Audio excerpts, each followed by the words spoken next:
Hello everyone, नमस्ते। सभी विद्यार्थियों को जो परीक्षा देने वाले हैं इस वर्ष, उनको अग्रिम बधाई, बेस्ट ऑफ लक कहना चाहूँगा मैं। और साथ ही दोस्तों, अगर मेरे चैनल पर आप पहले से हैं तो आपका आभारी हूँ, और अगर नए हैं आप तो मेरे चैनल को लाइक करें, सब्सक्राइब करें, और अच्छा लगे तो अपने दोस्त को शेयर करें।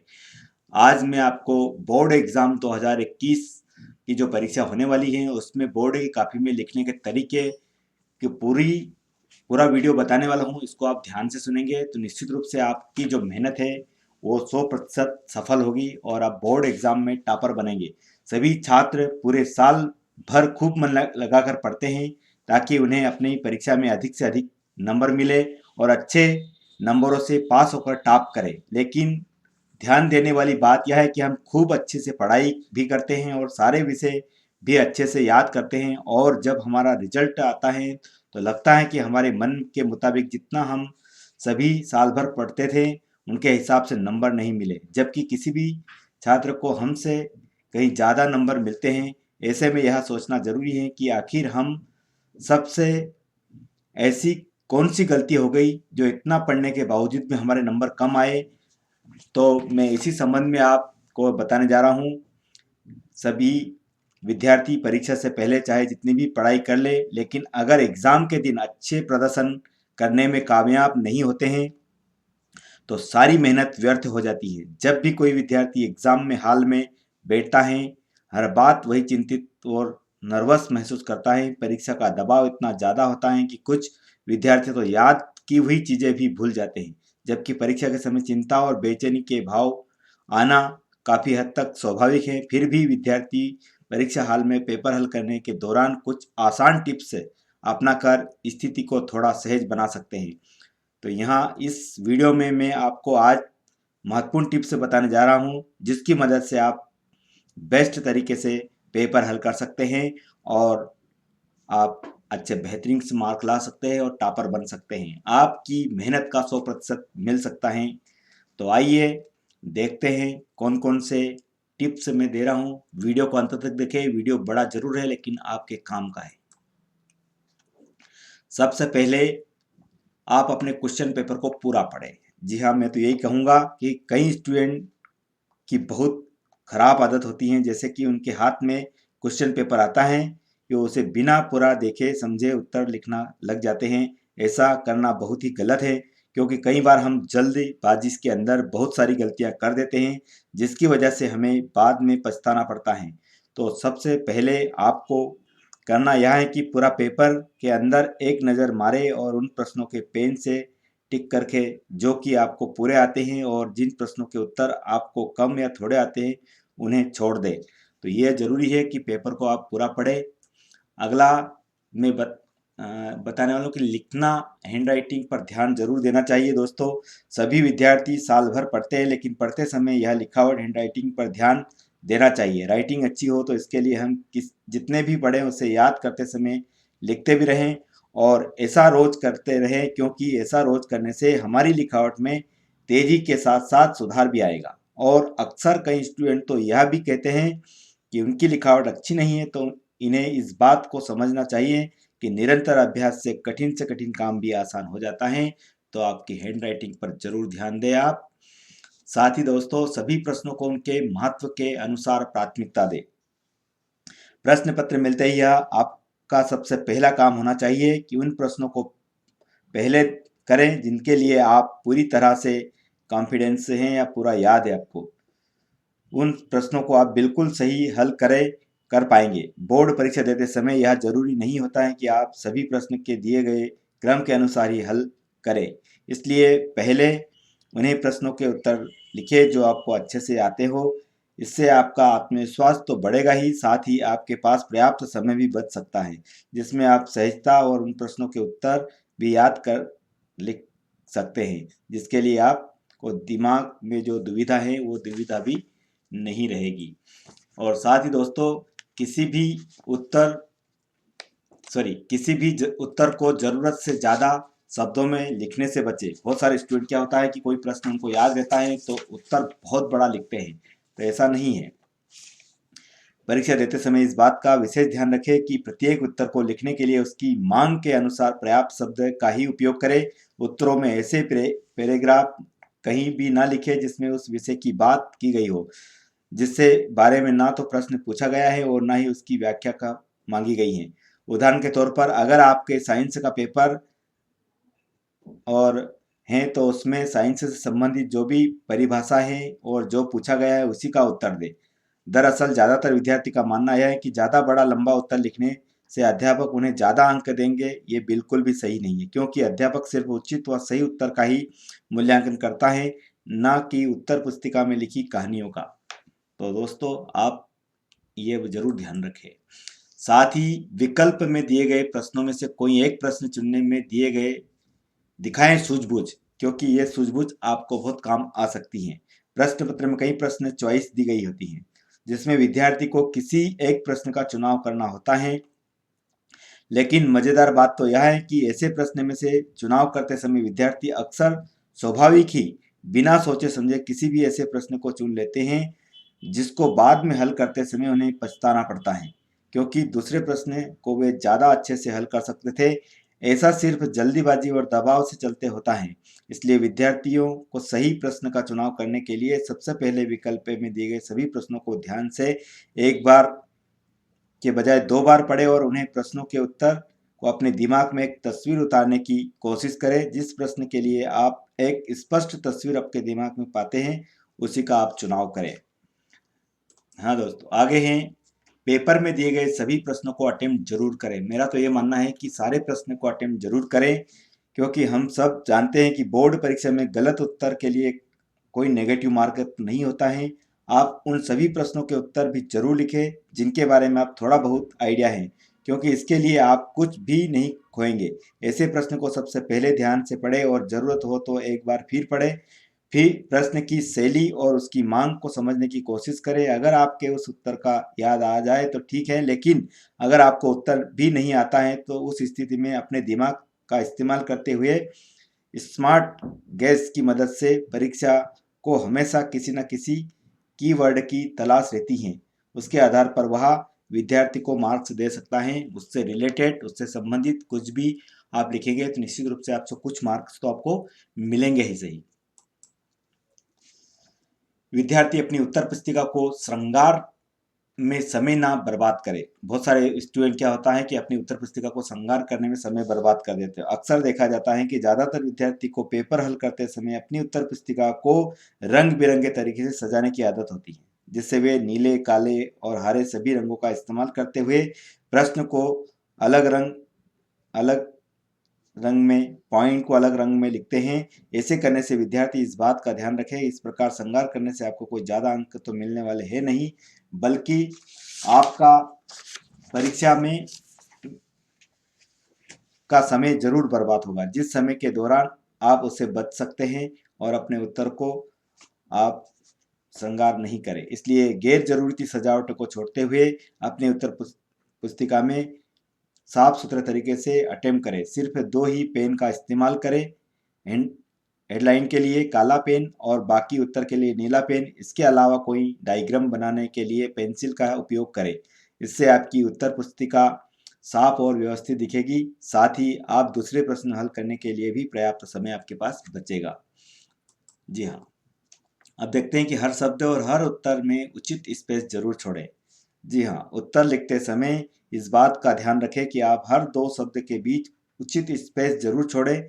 सभी 15 से 20 शब्दों को एक ही लाइन में दबा दबा कर लिखने की गलती ना करें। इससे परीक्षक को ओवरलैपिंग किए हुए शब्दों को पढ़ने में मुश्किल हो सकती हैं, जिसका सीधा असर आपके ग्रेड पर पड़ता है। इसलिए अपनी उत्तर पुस्तिका को साफ और व्यवस्थित रखने के लिए कुछ खास बात का ध्यान रखें। ज़्यादातर उत्तरों को पॉइंट बनाकर लिखें। सभी सेंटेंस को एक साथ लिखने के बजाय पैराग्राफ के रूप में लिखें। प्रत्येक उत्तर से पहले और बाद या 2 लाइन जरूर छोड़ें। इससे आपके किसी भी उत्तर में बाद में कुछ पॉइंट से ऐड करने की आसानी होगी और आपकी उत्तर कॉपी साफ दिखेगी। तो ये जरूर ध्यान रखें। अब साथ ही मैं अगला पॉइंट बता रहा हूँ, विद्यार्थी घबराए ना बल्कि शांत और केंद्रित रहे। यह हमेशा जरूरी नहीं कि आपको हर प्रश्न का उत्तर आता हो। ऐसे प्रश्न हर परीक्षा में होंगे जिसका उत्तर आपको शायद ना आता हो। ऐसी स्थिति में विद्यार्थी परेशान ना हो, क्योंकि इससे सीधे तौर पर आपके दिमाग पर असर पड़ेगा, जिससे आप उन उत्तरों को भी सही नहीं लिख पाएंगे जो आपको अच्छे से आते थे। इसलिए ज़रूरी है कि विद्यार्थी शांत और केंद्रित रहे। आपके पास काफ़ी समय रहेगा। सभी मुश्किल प्रश्नों के उत्तर सोचने और लिखने के लिए ज़रूरत है सिर्फ समझदारी दिखाने की, जिससे आप आत्मविश्वास बना रहे। अगर सभी विद्यार्थी ऊपर दिए गए इन टिप्स को ध्यान में रखें तो निश्चित रूप से आपको सफलता मिलेगी। आगे देखिए दोस्तों कि अपनी हैंड राइटिंग साफ साफ लिखें। पहले मैं बता चुका हूं कि आपकी हैंड राइटिंग पे आप जरूर ध्यान दें, क्योंकि हैंड राइटिंग एक ऐसा आईना होता है जो हर परीक्षक उसको देखते ही आपके अंदर की प्रतिभा को पहचान लेता है और आपकी राइटिंग से वो अट्रैक्शन हो जाता है और आपको अच्छे अंक देने के लिए मजबूर हो जाता है। तो अच्छी राइटिंग का जरूर उपयोग करें। साथ ही उत्तर के अंदर डायग्राम हो तो जरूर बनाएं। बहुत सारे स्टूडेंट क्या होता है कि डायग्राम रहता है उत्तर में लेकिन उसको नहीं बनाते हैं। सबसे बड़ी बात यह है कि यदि किसी भी प्रश्न का उत्तर लिख रहे हो और उसके उत्तर के अंदर कोई डायग्राम वगैरह हो तो आपको वह डायग्राम अवश्य बनाना चाहिए। इसका फायदा यह होता है कि आपकी कॉपी चेक करने वाले सिर्फ डायग्राम को देखकर ही समझ जाते हैं कि आपके उत्तर कितना सटीक, और बाकी बहुत कुछ नहीं पड़ता है। तो आपको ऐसे प्रश्न के अंदर अच्छे मार्क्स मिलने की संभावना है। आप जरूरत पड़ने पर डायग्राम जरूर बनाएं। साथ ही एग्जाम में कंफ्यूजन को कैसे सॉल्व करें। बहुत सारी चीज़ ऐसी रहती हैं कि जब हम कंफ्यूजन हो जाते हैं कोई प्रश्न में, तो कई बार एग्जाम के अंदर स्टूडेंट कंफ्यूजन भी हो जाते हैं। यदि आपके साथ भी कोई ऐसा होता है तो ध्यान दें। आपको कुछ कंफ्यूजन है तो आपके दिमाग पर जोर डालकर सोचे कि आज जो आप लिख रहे हैं वो क्यों सही नहीं है और क्यों गलत है। इसके लिए खुद को आत्मविश्वासी बनाएं और अपने मन को थोड़ा फोकस करें। कई बार कंफ्यूजन प्रश्न को सही तरीके से नहीं समझ पाने की वजह से भी हो सकता है, और खासकर एक जैसे प्रश्न होने की वजह से कंफ्यूजन होता है। ऐसे प्रश्नों को हल करने के लिए आप अपने पास के स्टूडेंट से ही हिंट ले सकते हैं जब आपको मौका मिले तब। तो ये ज़रूरी है कंफ्यूजन को सॉल्व करने के लिए। अब सबसे बड़ी बात यह है कि परीक्षा के समय टाइम मैनेजमेंट सीखना बहुत ज़रूरी है।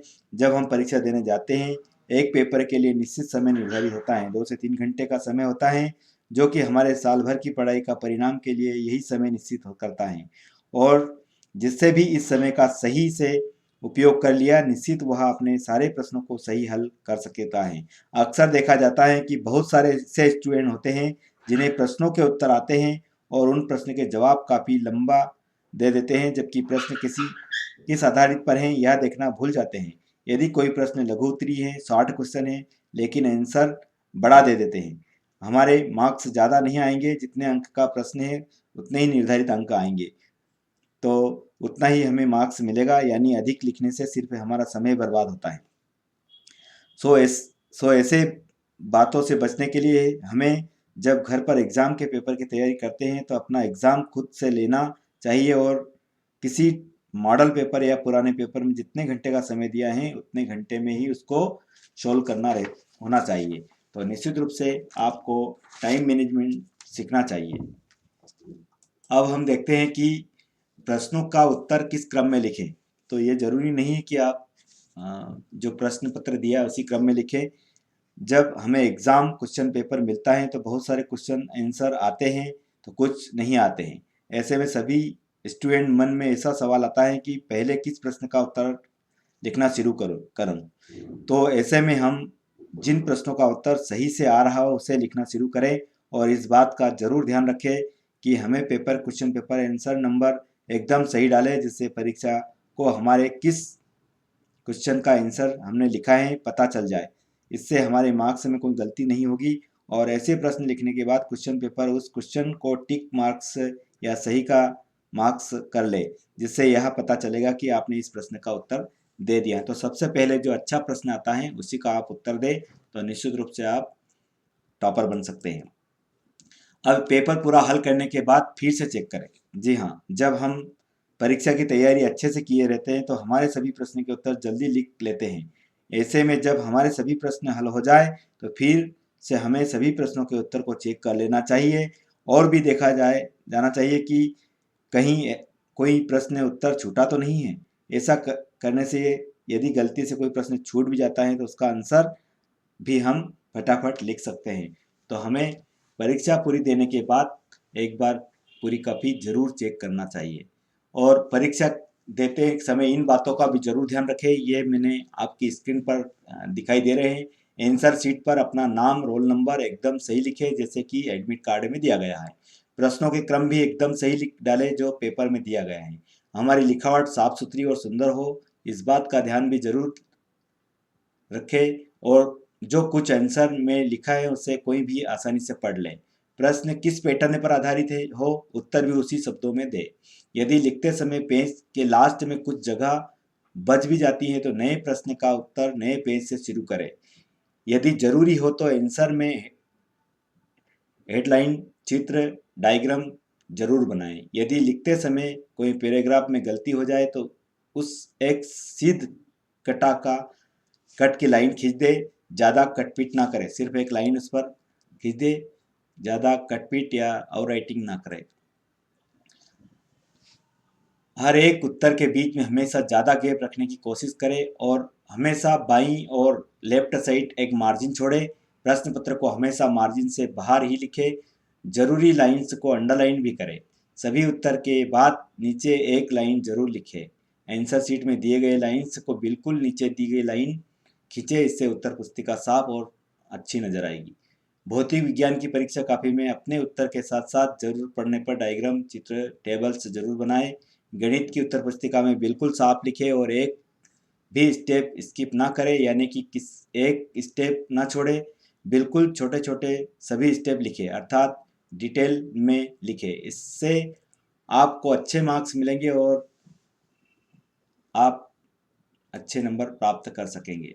अगर आप पेंसिल से अपने आंसर से सभी महत्वपूर्ण शब्दों को नीचे एक लाइन खींचते हैं तो इससे आपका लिखा हुआ एग्जामर को जल्दी समझ में आ जाएगा। और हमेशा बड़ा व स्पष्ट लिखने की कोशिश करें। अच्छी हैंड राइटिंग को कभी भी कम समझने की गलती मत कीजिए, क्योंकि सही उत्तर लिखना जितना जरूरी है उतना ही अच्छी हैंड राइटिंग भी जरूरी है। जहां पर आपको प्रश्न चुनने की अनुमति होती है, अर्थात जहां पर दो प्रश्न में से किसी एक प्रश्न को करना होता है, वहां पर वही प्रश्न करने के लिए चुने जिसका उत्तर आपको अच्छी तरह से आता हो। हमेशा अपनी उत्तर पुस्तिका को क्लियर ऑर्डर में बनाए, जितना हो सकता है उतनी कम गलतियां करें, क्योंकि गलती करने के बाद आप उसे बेशक काट देते हैं, लेकिन उन गलतियों की वजह से आपकी उत्तर पुस्तिका बिल्कुल क्लियर नजर नहीं आती है। इसलिए जितना हो सकता है उतना ही कम मिस्टेक करें। अगर आप पेंसिल से अपने आंसर को सभी महत्वपूर्ण शब्दों को नीचे एक अंडरलाइन खींचते हैं तो इससे आपकी लिखावट एग्जामिनर को जल्दी समझ में आ जाएगी। और हमेशा बड़ा और स्पष्ट लिखने की कोशिश करें। तो ये सारी चीज़ें हैं, आपको इनको ध्यान रखना चाहिए। अब मैंने यहाँ पर सत्र 2018 में जो मध्य प्रदेश के टॉप 10 सूची रहे हैं छात्र, उनकी उत्तर पुस्तिका निकाल के बताई है, हिंदी की, साइंस की और इंग्लिश की। तो देखिए कैसे मार्जिन छोड़े हैं उन्होंने, कैसा डायग्राम बनाया है। तो ये टॉपर स्टूडेंट की निशानी है। इस टाइप की काफ़ी साफ सुथरी होगी तो निश्चित रूप से आपको परीक्षा में टॉप करने का मिलेगा। आपको मैं बता दूं कि आपको इस पूरे वीडियो को देखने के बाद इन काफियों को आप गौर से देखिए कि ये टॉपर क्यों रहे, कैसे लिखा था। तो ऐसा आप भी टॉपर बन सकते हैं और आप परीक्षा में एक अच्छे क्वेश्चन हल करके 100% प्राप्त कर सकते हैं।